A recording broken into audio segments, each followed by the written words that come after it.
xin mời quý vị cùng phần sẽ hướng mắt lên trên sân khấu của chúng ta để được trực tuyến về tiến hành làm việc lễ thành hôn trong khu và chú rể vào chung và tặng sở trong buổi trưa ngày hôm nay. Tôi đã bảo rằng khu dâu sẽ thể được hướng lên tại xã An Hương và huyện Văn Chấn và chú rể sẽ được hướng lên tại xã Sơn Tràng và huyện Văn Chấn trong buổi trưa ngày hôm nay. Và tổ chức chúng tôi khu dâu đã vung cao và cung khách và khu dâu sẽ thể đạt được bà Kim Vương Hầu nổi tiếng nhất của Việt Nam chúng ta. Chỉ nhất trong Việt Nam của chúng ta không có ai so bằng khu dâu của chúng ta. Bây giờ chú rể sẽ có thể là không to không gầy không gấu, sẽ thể to bằng như là bộ phim đặc biệt nhất ở Trung Quốc gọi là Dung Mong. Bây giờ chú rể sẽ có thể là đứng lên sở thích của chú rể sẽ có thể là số nhiều sẽ có thể tìm trong những cái chiếc điện thoại Nokia và số đại lý sẽ có thể tìm trong những cái chiếc xe máy gọi là Honda. Bây giờ chú rể sẽ có thể đứng lên, chú rể không bao giờ tìm trong những vợ ở gần quê ta, sẽ có thể lấy vợ ở thật xa. Bây giờ xin chúc phúc cho khu dâu và chú rể trên buổi trưa ngày hôm nay. Xin mời toàn thể quý ông bà cùng bà xin cùng chào các tay thật lớn để chúc phúc cho khu dâu và chú rể trên buổi trưa ngày hôm nay nhé. Bây giờ người ta đã gọi là một ngày chỉ một năm chỉ chọn lấy một ngày, một ngày chỉ chọn lấy một giờ. Giờ đẹp nhất của khu dâu và chú rể. Bây giờ khu dâu đã đủ 18 và chú rể đã đủ 20, cho nên khu dâu và chú rể sẽ được gặp nhau từ lúc tuổi còn thơ. Bây giờ khu dâu đã đủ 18 và chú rể đã đủ 20, cho nên là đã được sự cho phép của đôi bên, đã được sự cho phép của chính quyền địa phương ở xã Sơn Trà và sẽ được sự cho phép của chính quyền địa phương ở xã An Hương. Này đã được sự cho phép của đôi bên ông bà, đã được kết nghĩa tình thương đậm đà để hứa hôn cho khu dâu và chú rể trong cái buổi trưa ngày hôm nay. Bây giờ ban tổ chức chúng tôi xin mời toàn thể quý bà cùng bà sẽ như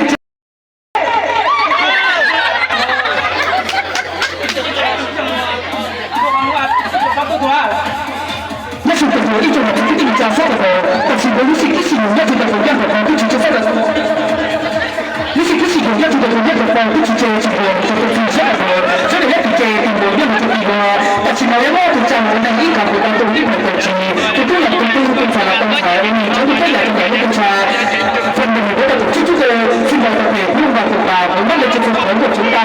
Bây giờ chúng ta đã bảo đảm bằng chỉ chọn lấy một ngày, một ngày chọn lấy một giờ. Giờ đẹp nhất của khu dâu và chú rể sẽ có thể là một bắt đầu được tươi.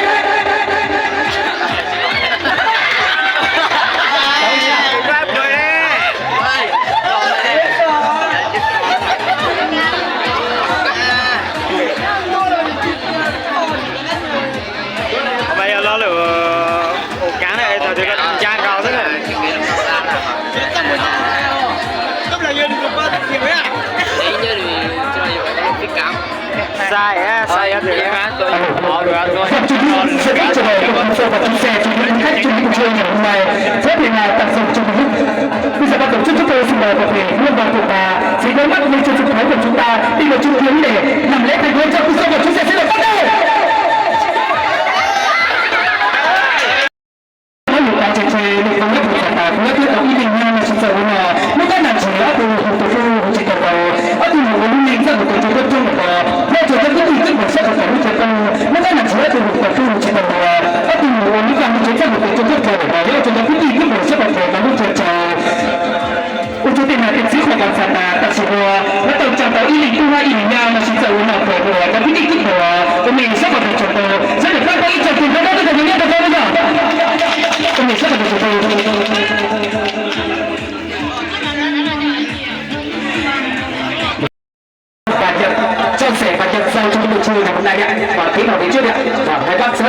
Bắt tay vào cầm tay để cho rể và dần dần và xin mời các bác sẽ để quay vào vị trí của mình để tiếp tục tiếp khách để lại khu dâu và chú rể lên sân khấu để cho MC của chúng ta để xuống được tiền lễ thành hôn.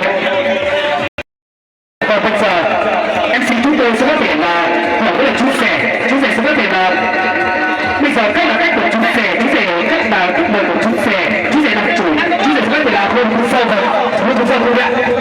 Có đúng không ạ? Vâng, bây giờ cho hỏi khu dâu, nếu mà chú rể hôn khu dâu thì khu dâu sẽ có thể là hôn đáp lại chú rể không ạ? Có Chắc không ạ? Chưa từng hôn đâu. Có đúng không ạ? Vâng, thì bây giờ xin mời toàn thể quý bà cùng bà, đặc biệt là các bạn trẻ sẽ cùng những phần lớn trong khu dâu và chú rể hôn nhau trong buổi trưa ngày hôm nay. Và tổ chức chúng tôi xin mời toàn thể quý bà cùng bà sẽ nhấc chân và hướng mắt lên trên sân khấu của chúng ta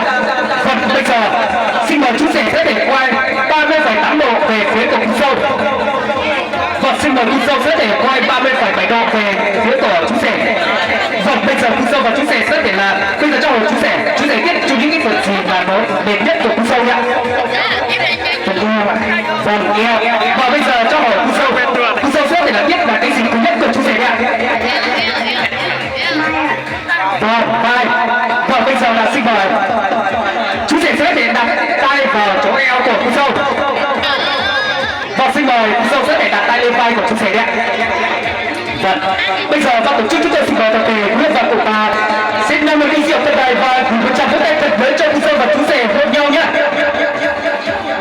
Bây giờ ban tổ chức chúng tôi sẽ có thể là có một lời khuyên Kim Sâu và chú rể như này: nếu mà hôn vào má bên phải thì đứa đầu lồng là sẽ có thể một đứa con trai, nếu mà hôn vào má bên trái thì đứa đầu lồng là sẽ có thể là một đứa con gái, nếu mà hôn vào thẳng vào môi thế có thể là hai đứa đầu lồng sẽ có thể có một đứa trai và đứa gái. Và khi hôn ở đâu thì tùy. Ban tổ chức chúng tôi sẽ để đến từ 1 cho đến 2, 3 bắt đầu. Bây giờ ban tổ chức chúng tôi xin mời tập thể Nguyễn và cụ bà sẽ hướng mắt lên trên sân khấu của chúng ta để chứng kiến được Kim Sâu và chú rể hôn nhau.